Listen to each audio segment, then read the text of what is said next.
Hello, and welcome to Women, Disasters, and Conflicts.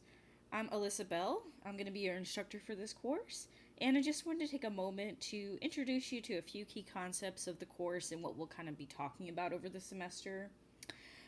Firstly, I will not be going over every single slide because that is tedious and really nobody wants that, especially you. So, especially when I do these kinds of recordings, they'll mostly be focused on just a few things that are really important that I want you to pay attention to when we're talking about the subject for this week. So, to begin this week, I want to talk a little bit about just the semester in general. This course, yes, it's called Women, Disasters, and Conflict, and it will primarily focus on women and how disasters and conflict impact them. However, we will be discussing other gendered impacts of disasters and conflict. So it's honestly more of a gender studies course than a women's studies course. So I want you to keep that in mind, especially when you're going to be looking at possible research paper topics. If you want to explore how sexual violence impacts men during conflict, feel free, especially because that's a very important topic that often gets left behind in conflict studies. Also, getting to the heart of this first week and the course in general, the question is, are women generally more impacted by disaster and conflict? The short answer is yes. More women than men die during disasters and during conflict.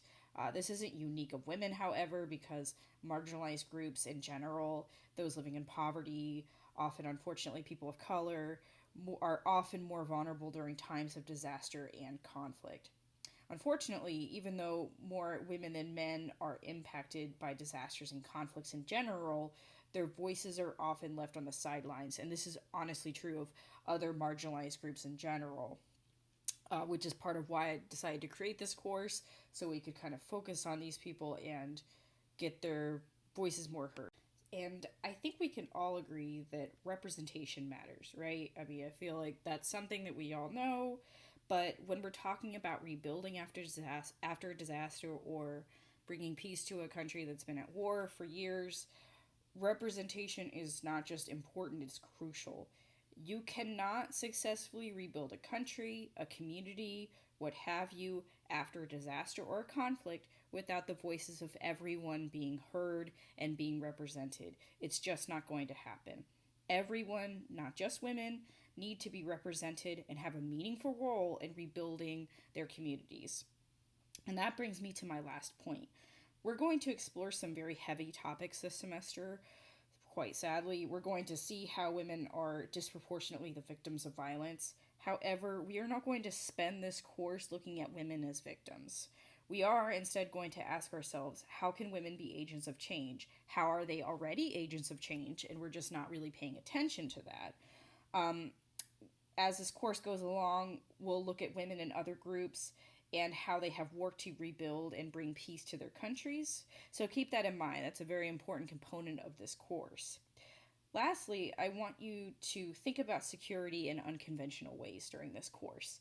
Uh, Especially when we talk about security and traditional things like that, we often spend too much time thinking about conventional ways or methods of security.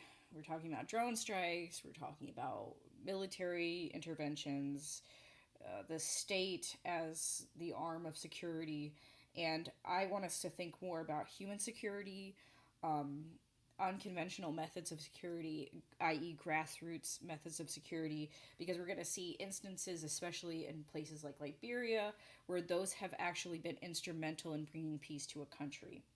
Um, and oftentimes, people at the grassroots level are the ones who know their communities better and who know exactly what their communities need to bring peace or to rebuild them properly.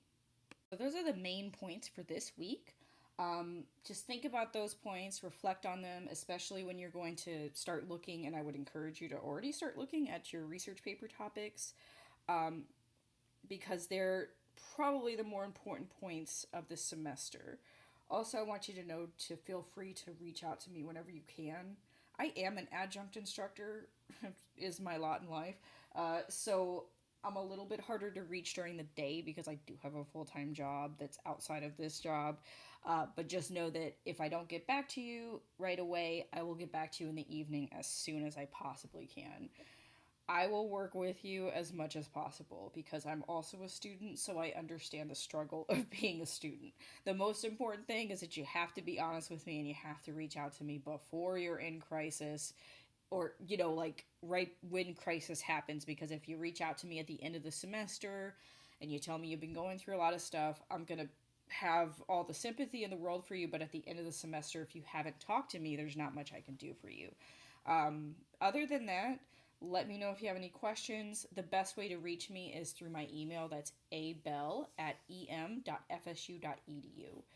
And with that, I hope you have a great second week and have a great semester. Bye.